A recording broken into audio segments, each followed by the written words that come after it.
السلام علیکم ورحمۃ اللہ وبرکاتہ۔ دوستو، آج کی اس ویڈیو میں ہم ایک اہم موضوع پر بات کریں گے۔ بہت سے لوگ اپنی زندگی میں مشکلات، پریشانیوں اور رکاوٹوں کا سامنا کرتے ہیں اور فوراً یہ سمجھ لیتے ہیں کہ ان پر کالا جادو ہو گیا ہے، لیکن ہر مسئلہ جادو کی وجہ سے نہیں ہوتا۔ تاہم بعض اوقات کچھ ایسی علامتیں سامنے آتی ہیں جنہیں اللہ نے جادو کی ممکنہ نشانیوں میں شمار کیا ہے۔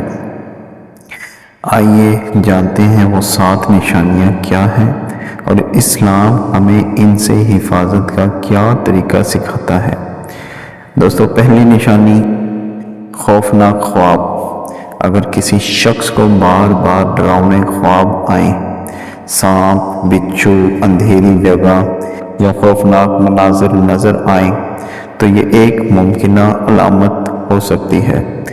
دوسری نشانی عبادت سے دوری۔ بعض اوقات انسان اچانک نماز، تلاوت اور ذکر سے بے رغبت ہو جاتا ہے اور عبادت میں دل نہیں لگتا، یہ بھی جادو کی ایک نشانی ہے۔ تیسری نشانی گھر میں بلا وجہ جھگڑے۔ میاں بیوی، بہن بھائیوں یا گھر والوں کے درمیان معمولی باتوں پر شدید اختلافات پیدا ہونا بھی ایک ممکنہ علامت سمجھی جاتی ہے۔ چوتھی نشانی مسلسل بے چینی۔ دل کا گھبرانا، ہر وقت پریشانی محسوس کرنا اور سکون نہ ملنا بعض اوقات روحانی مسائل کی طرف اشارہ کر سکتے ہیں۔ پانچویں نشانی جسمانی تھکن۔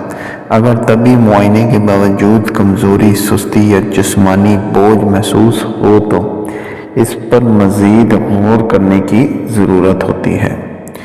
چھٹی نشانی تنہائی پسند ہونا۔ لوگوں سے ملنے کی بجائے گریز کرنا اور خود کو الگ تھلگ رکھنا بھی بعض افراد میں دیکھا جاتا ہے۔ ساتویں نشانی جو سب سے اہم ہے، کاموں میں بار بار رکاوٹ۔ کاروبار، ملازمت یا شادی کے معاملات میں مسلسل رکاوٹیں آنا اور ہر کام کا آخری وقت پر رک جانا بھی ایک ممکنہ علامت سمجھی جاتی ہے۔ اب جادو سے بچنے کا اسلامی طریقہ کیا ہے؟ سب سے پہلے اہم بات یہ ہے کہ حفاظت اللہ تعالیٰ کے حکم سے ہوتی ہے۔ اب آپ ایسا کریں، روزانہ 5 وقت کی نماز ادا کریں، صبح و شام کے اذکار پڑھیں، آیت الکرسی ہر نماز کے بعد اور سونے سے پہلے ضرور پڑھیں، سورۃ اخلاص، سورۃ فلق، سورۃ ناس 3 بار صبح و شام لازمی پڑھیں۔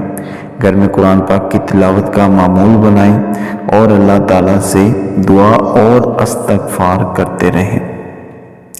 باقی دوستو، یاد رکھیں، ہر پریشانی کو فوراً جادو قرار دینا درست نہیں۔